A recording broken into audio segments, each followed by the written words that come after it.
به نام خداوند جان و خرد. تلاش. در پستیپی نزدیکترین دیه پوده گاو چریده میگشت. از آن میان گاو جدا شده به قفای تیپه گذشت. سرتاپای او را درد جانکاه فرا گرفته بود. آهسته آهسته از همجنسانش دور میشد. در بعض جایها میل دویدن میکرد تا دورتر و دورتر رود. تصور مینمود که گریزد دردش سبک می شود. جانش را از آتش سوزان تب خلاص می کند. اما دویده نمی توانست. به زور پا می کشید. لحظه به لحظه راهگردیش سست‌تر می شد. دردش زیاد می گردید. ناگهان روی عالم را چیزی پیچانده گرفت. همه جا تاریک شد. هیچ چیز را نمیدید. پایهایش دیگر مدار پیش بردنش نداشتند و مجبور شد که به زمین خوابد. برابر به زمین افتیدن از هوش رفت. بعدی لحظه به خود آمد. هیچ چیز را حس نمی کرد. به وی چه حادثه روی داده ایستاده باشد؟ گویا پرسید از خودش. این حالت دوام کردن گرفت. گاه به خود بود و گاه بی خود. بعد ساعت دردش سبک شد. چشمش روشن گردید. با عذاب از جایش خیست. در بدنش مدار کذایه نمانده است. لیکن مهر مادری قوه غیر طبیعی به پا نگاهش می داشت. مهر فرزند قوتش می بخشید. آهسته آهسته درد را فراموش می کرد و جای آن را در بدنش یک حسیات گوارای فرا گرفت. بوی فرزند طرف خود می خواندش. آهسته به سوی فرزندش گشت. او به خون و خس و خاک جولیده آرام می خوابید. مادر صدای برآورد و به تازه کردن بدن فرزندش سر کرد. او را به نفسش گرم و با زبانش پاک می نمود. با احتیاط زیاد می لیشتش تا فرزند کوچکش آزار نبیند. انوی حرکتی خیستن کرد. مادر به او یاری داد و گساله به پا خیست. پایهایش می لرزیدند. مادر از ترس آنکه فرزندش نافتد گردش می گشت و گاه گاه آواز می برآورد. گویا او را آگاه می کرد که خود را نگاه دارد، نه افتد. در همین لحظه از قفا صدای برآمد. مادر به آن طرف گشت. دورتر از او در مسافه 10-12 قدم مادرگرگ خراب با چشمان خونپیچ و آتشین به او می نگریست. تیار بود که به گاو هجوم کند. برابر دیدن گرگ گاو به گریختن تیار شد. آخر به او مرگ تهدید کرده ایستاده است. مرگ.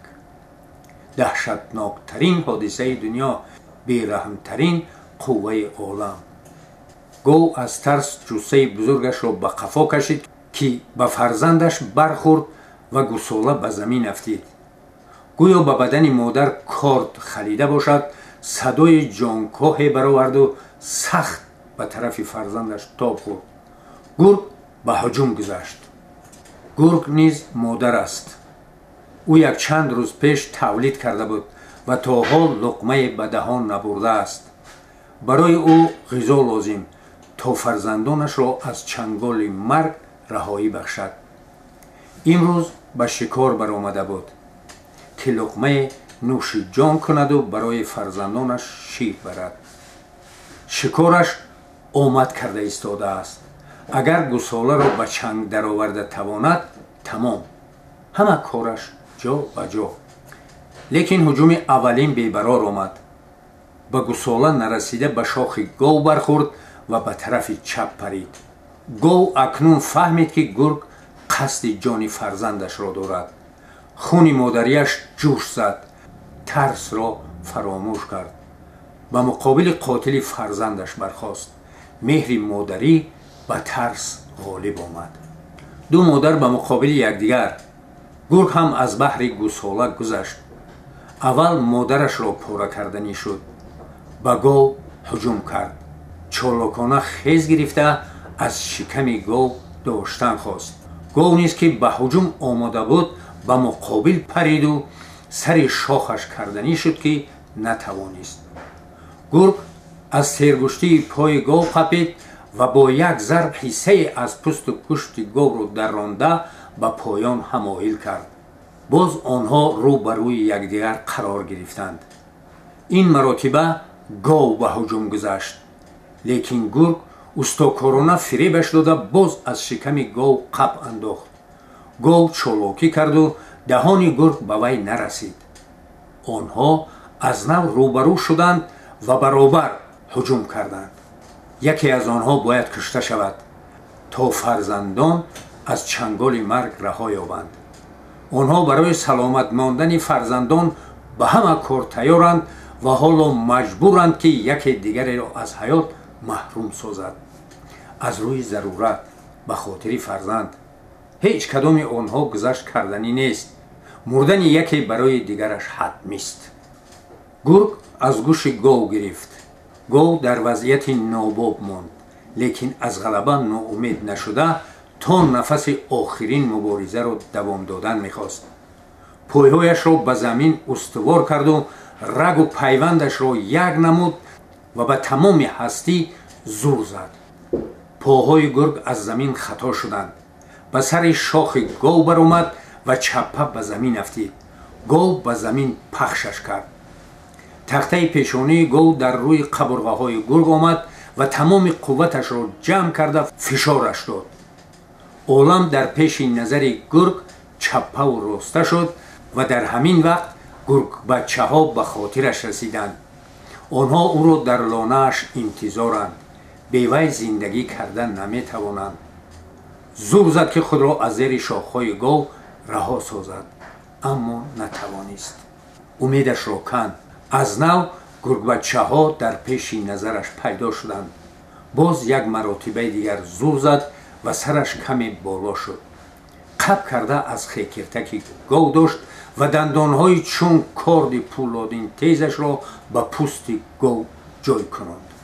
аз ду тарафи маки гов хун ба шоридан сар кард. гург гоҳ-гоҳ суст мешуд ва қариб хекиртаки говро сар медод. аммо фарзандонашро ба ёд меоварду охирин қувваашро ҷамъ карда аз нав дандонҳояшро зер менамуд. гов ӯро ба дараҷае зер карда буд ки қабурғаҳояш аз ду тараф ба ҳам расида тамоми узвҳои дохилияш маъюб шуда буданд. гург суст шуд. ҷон аз баданаш баромад. дандонҳояш аз ҳам ҷудо шуданд, аммо аз хекиртаки гов озод нагаштанд. қувваи гов ҳам оҳиста оҳиста тамом мешуд. хун бо тамом аз баданаш рафт ва ниҳоят ӯ низ ба замин афтид. акнун ду тани беҷон паҳлӯи ҳам мехобиданд. бале, ду тани беҷон, ду модари пурармон. ҳоло онҳо ду ҷисми беҳис ки дигар ба касе ё чизе лозим нестанд, лекин онҳо хизмати худро дар дунёи рӯшан адо намудаанд. нишонаашон дар рӯи замин боқӣ мондааст. баъди соате пайкари онҳо ғуломи мору мур ва зоғу заған хоҳад шуд. онҳо бошанд дигар парвои оламу ҳодисро надоранд. вазифаашонро иҷро намудаанд.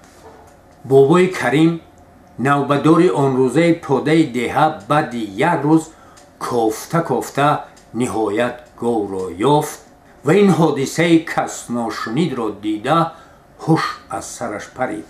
вақте ӯ ба назди гову гург расид ки гусола пеши модараш ба зону зада пистони модарашро мекофт. он чи бобои карим ба чашм медид ба ақл бовар кардан душвор буд. гӯё ҳамаи онро дар хоб медид. шуураш карахт шуда буд.